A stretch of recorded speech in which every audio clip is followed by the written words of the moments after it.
y ahora está visitando China. Un equilibrista, lo dijo la... Razón. Claro, empecé a dar vuelta, digo, ¿quién será? No olvidemos. Qué lindo tener a debe ser una suegra divertida. Debe ser, sí. Muy divertida. Qué peligrosa, llevate bien con vos, ¿no? Obviamente. Bueno, ¿qué está haciendo Máximo? Buscando plata. Eso es lo que están haciendo, buscando plata, intentando, que al menos si no hay fondos frescos de parte de China, que al menos se desdolarice el comercio con el gigante asiático. He leído que la Argentina ha no renunciado, pero sí ralentizado los procesos de inversión de China en la Argentina, y los chinos no son tontos, digamos. Este gobierno, el de Alberto, muchas inversiones que van a llegar para... Las represas, básicamente. El gasoducto. Las empezaron a frenar para quedar bien con los Estados Unidos. Bueno, según dicen, estos son trascendidos, o sea, Alberto se inclinó, bueno, recordemos que Alberto tuvo como miembro de sus asesores a Belis, un hombre muy ligado a la Embajada de los Estados Unidos, se inclinó en el comienzo de su mandato por tener un vínculo con Estados Unidos. Eso implica romper o no tener un vínculo aceitado con China, y ahora hay un giro del gobierno nacional porque de Estados Unidos no llegan las buenas noticias, fundamentalmente a partir de lo que ocurre con la relación con el Fondo Monetario Internacional. Alberto. Bueno, yo creo que Massa está haciendo equilibrio porque mientras está potenciando las relaciones con China, también trata de hacer lo imposible por cumplir con el acuerdo con el Fondo Monetario Internacional. Vamos a centrarnos un poquito en eso. Ayer se confirmó que hay millones de dólares de parte del gobierno chino o de bancos vinculados al gobierno chino para la construcción de las represas Kirchner en Santa Cruz. Esa es una buena noticia. También se confirmó el hecho de que las inversiones de las empresas chinas en Argentina se pueden hacer en yuanes, con este objetivo de desdolarizar el comercio con el gigante asiático. Ahora, es cierto también, Javier, que a Massa le están tirando con de todo y con mucha información. Yo me he cansado de escuchar estos días a los voceros del campo diciendo que el dólar soja 3 no sirve, que no fracasó. Bueno, resulta ser que quería juntar determinada cantidad de dinero y juntó más de lo que se preveía. Es decir, que el discurso mediático va por un lado del sector, ¿no? De la corporación del campo y sus voceros.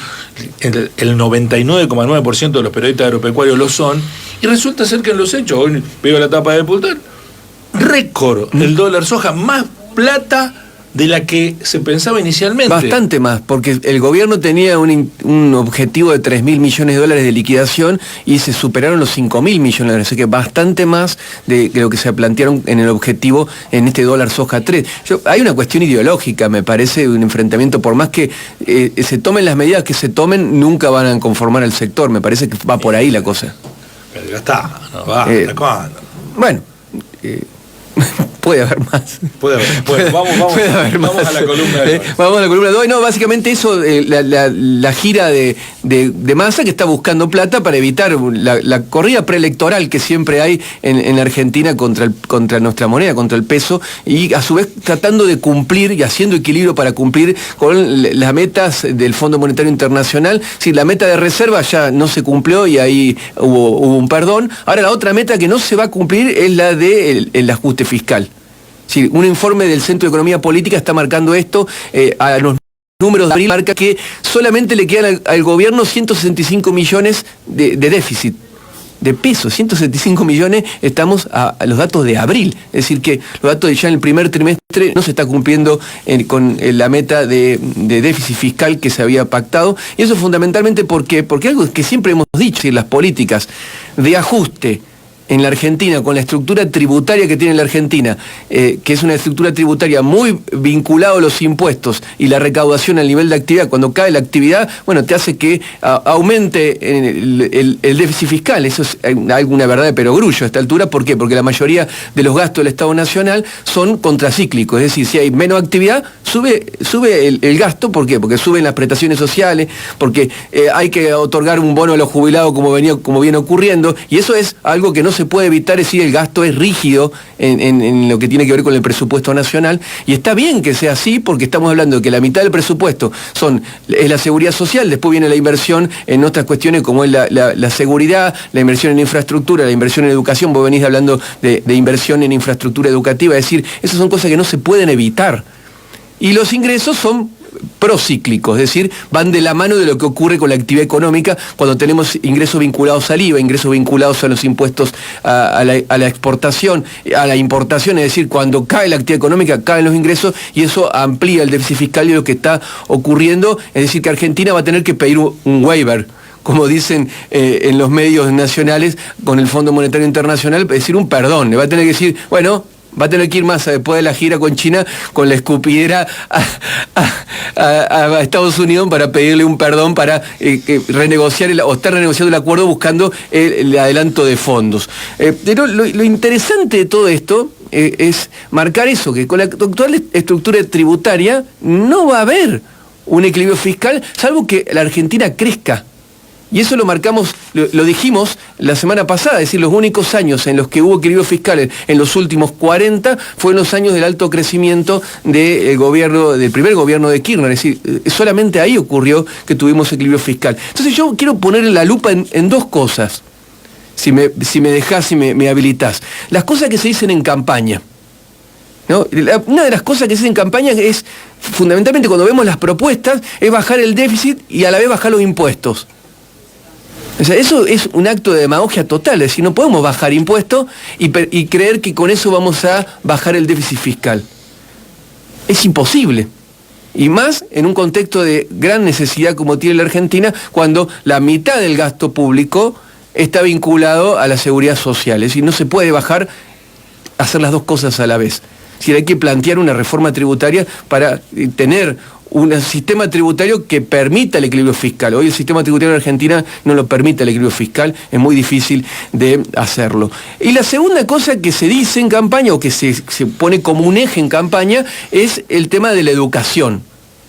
Yo te he escuchado toda la semana distintos candidatos que van pasando hablando de educación, la importancia de la educación. Bueno, algo que tenemos que hacer es ir a los hechos y ir a los números, ¿no? Me parece que por más en campaña se dicen muchas cosas, pero después veamos qué ocurre realmente con los números. ¿Es tan importante la educación en los números?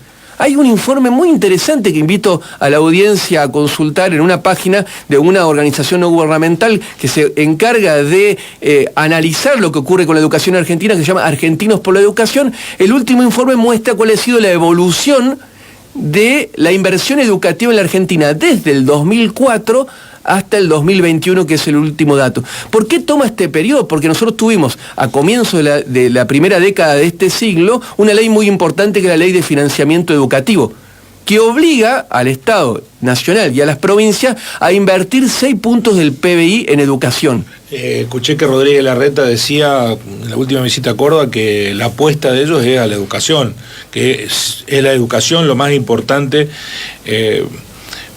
como respuesta para los desafíos del futuro. Bueno, justo el discurso de Rodríguez Larreta, vamos a hablar así, el discurso de Rodríguez Larreta apunta a eso. ¿Qué pasa en los hechos? Vamos a los números. Vamos con la ley de educación, de financiamiento educativo. Solamente en todo este periodo, en 3 años se cumplió el 6% del PBI destinado a educación. Es decir, hacemos leyes que son muy bonitas, pero después no se cumplen. Y eso ocurrió únicamente en 2013, 2009 y 2015. Años de crecimiento del producto, únicamente ocurrió. Después el resto no se cumplió, así no se cumplió durante los gobiernos del kirchnerismo y no se cumplió, y menos aún durante los gobiernos del macrismo. ¿Qué pasa con Nación? Ya voy a Rodríguez Larreta. ¿Qué pasa con Nación? Cuando uno ve los números que presenta el informe del CEPA respecto al desempeño fiscal, me tomé el trabajo de ir a buscar los últimos informes, tenemos un ajuste fuerte en educación a nivel nacional. En febrero cae 19% en términos reales la inversión educativa. En marzo 67% y en abril 66% la caída en los fondos destinados a educación en términos reales, es decir, teniendo en cuenta la inflación. Es decir, un fuerte ajuste de parte de Nación en los últimos meses, vinculado a esta materia. Yo me pregunto, la CETERA, los gremios vinculados a la educación no dicen nada de esto. Yo no he escuchado que la CETERA muestre demasiada preocupación cuando obtuvo un aumento en la paritaria nacional de apenas el 40% para el primer semestre, o sea, muy por debajo de la inflación. Ahora se va a estar renegociando en junio la paritaria docente. Y vamos a los números de las provincias. ¿Sabés cuál es la provincia que, teniendo en cuenta la riqueza que genera, es decir, su valor agregado bruto, menos invierte en términos relativos en educación? O en realidad no es una provincia, me doy una pista. Es Capital Federal. Capital Federal. Apenas invierte, y los voy a abrumar con los números, sé que en radio esto no es lo mejor, pero es impactante el número. Apenas invierte el 1,6% de su riqueza en educación. Cuando hay provincias más pobres, como por ejemplo, a ver, lo tengo acá apuntado, Formosa, que invierte el 13% de su valor agregado bruto. O Catamarca, que invierte el 12%. El vilipendiado Infran invierte sí, el 16%. El 13%. El 13%. El 13% en educación. Después veremos la eficiencia en el uso de esos recursos, que es otra discusión. Ahora, la plata tiene que estar. Después vemos cómo se gasta o cómo se invierte. Pero la reta que hace campaña con la educación es el distrito que menos invierte, teniendo en cuenta la riqueza que genera. Uno pensará, es el distrito más rico de la Argentina. Los países ricos invierten en educación. Los distritos ricos deberían invertir en educación.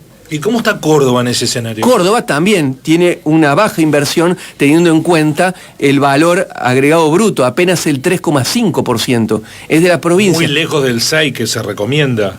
No, esto es en términos presupuestarios del 6. Pero también está lejos del tema presupuestario. Pero Córdoba, si tenemos en cuenta la riqueza, es decir, las 3 provincias o los 3 distritos más ricos invierten mucho menos proporcionalmente en educación, teniendo en cuenta la riqueza que poseen, que los registros de las provincias más pobres. Me refiero a Mendoza. Tanto Buenos Aires, la ciudad, como Córdoba, como Mendoza, invierten muy poco en educación.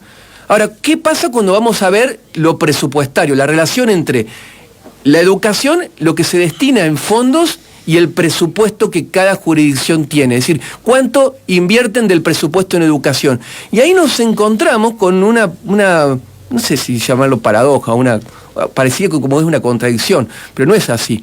Los 2 distritos que menos invierten en educación en la Argentina, en función de su presupuesto, son Santa Cruz y la Ciudad Autónoma de Buenos Aires. No llega al 20% del presupuesto lo que se destina a educación en estas 2 jurisdicciones. Muy poquito.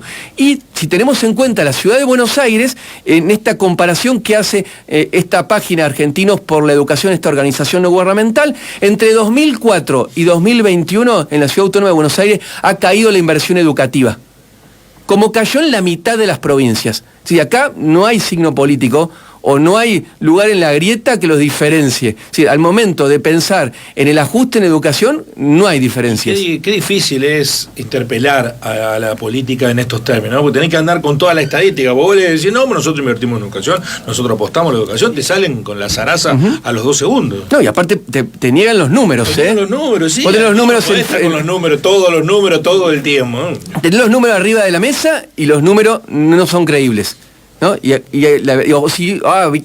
¿Cuál es la intención de los números? Los números son disponibles y están en la ejecución presupuestaria. ¿Qué pasa con Córdoba? Entre 2004 y 2021 ha caído el presupuesto educativo en la provincia y está por debajo de lo que invierten otras provincias, como por ejemplo Salta, Neuquén. Me refiero en términos relativos, no en números brutos, en términos relativos. Córdoba invierte el 21% de su presupuesto, según el último dato disponible en esta página, el 2021, el 21% de presupuesto destinado a educación. Es inferior a la inversión en educación que hacía la provincia en el año 2004.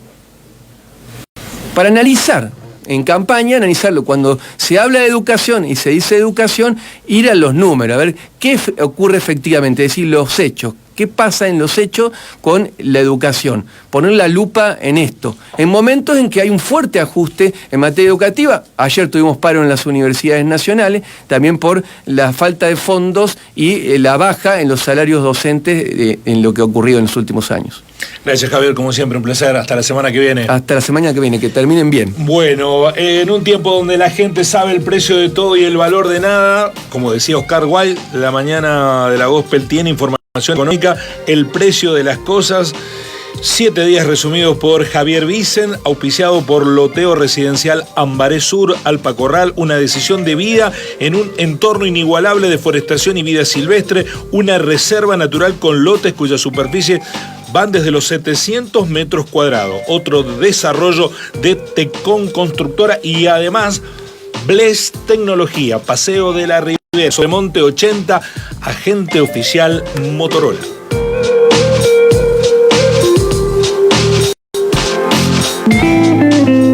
Así son las cosas. Transformamos materia prima en origen, entregando hoy la energía y alimentos del futuro.